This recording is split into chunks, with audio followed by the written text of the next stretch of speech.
I'd now like to recognize the gentleman from Colorado for 5 minutes of questioning. Thank you, Mr. Chairman. Chief Moore, last year I asked you questions regarding wildfire, specifically on thinning and fuels management. You concurred that healthy forests should have between 50 to 80 trees per acre, as opposed to 250 to 300 that national forests near my district have. As I said last time, in the fall of 2020, Colorado saw the two largest wildfires in state history, the Cameron Peak Fire and the East Troublesome Fire. Most of these happened on federal land.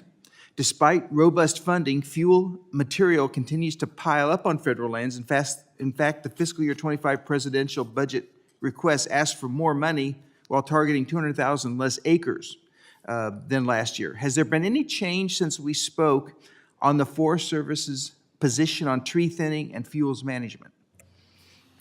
Yeah, we're constantly looking at fuels management, and in Colorado, particularly along the Front Range, that's one of our priority landscapes. And so we have ramped up treatments in the Front Range landscapes. And so we're making actually a lot of progress there, Congressman, in terms of what we're able to do in terms of treatments on those landscapes. Okay, very good. Also, the last time that you were in front of this committee, you resisted the Forest Service using fuel-related categorical exclusions. And that is why I introduced the Locally Led Restoration Act to provide flexibility in stewardship contracts while focusing on wildlife mitigation through fuel removal. So my question is, you mentioned collaborating with community leaders. Please share what conversations, if any, you have had regarding stewardship and timber contracts with industry.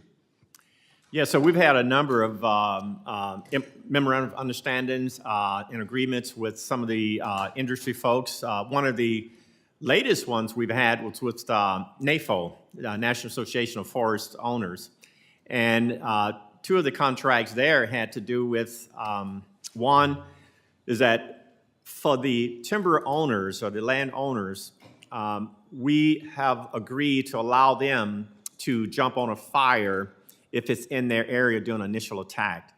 So that's been in place for a year now, and we went back and did an after-action review this past winter to look to see if there was any value to that. And we found out with the timber and forest owners that there was value. In fact, we saw a couple of fires that they were able to get to that could have grown into larger fires.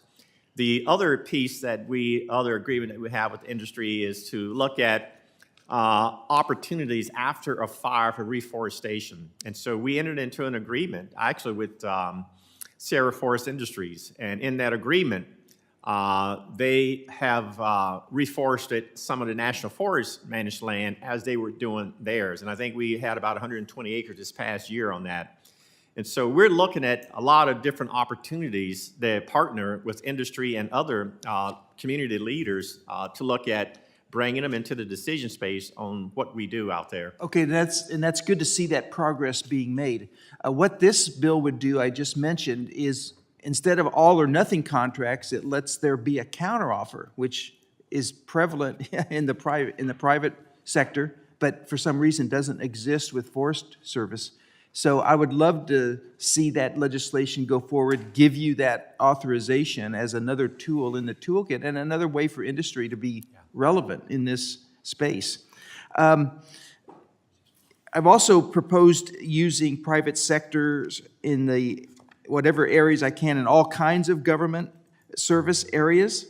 There's a shortage of lumber and wood products during the pandemic, for instance, yet timber harvests have dropped since the early 90s, and wildfires have continued to skyrocket.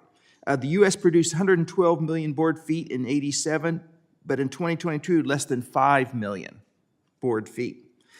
So production has gone down while wildfires have gone up. You mentioned the problems with litigation. Are there other things that could be done to restore some balance here? You know, no one's talking about clear-cutting millions of acres, but having some kind of balance with American jobs and products so we don't have to import so much from other countries. Yeah, Congressman, I've committed earlier with Chairman Tiffany to really take a look at our data, because the information that you just shared, I have different information that says the opposite. And I think, you know, you can sometimes have a seesaw effect from year to year about what timber is.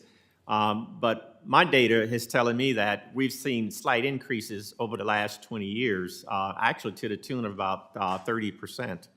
And so I would like to be able to sit down, and I've agreed already to sit down with committee members here to go into a bit more detail on sharing that information. Okay, thank you. I yield back, Mr. Chairman. Gentleman yields. I now like to recognize the gentleman from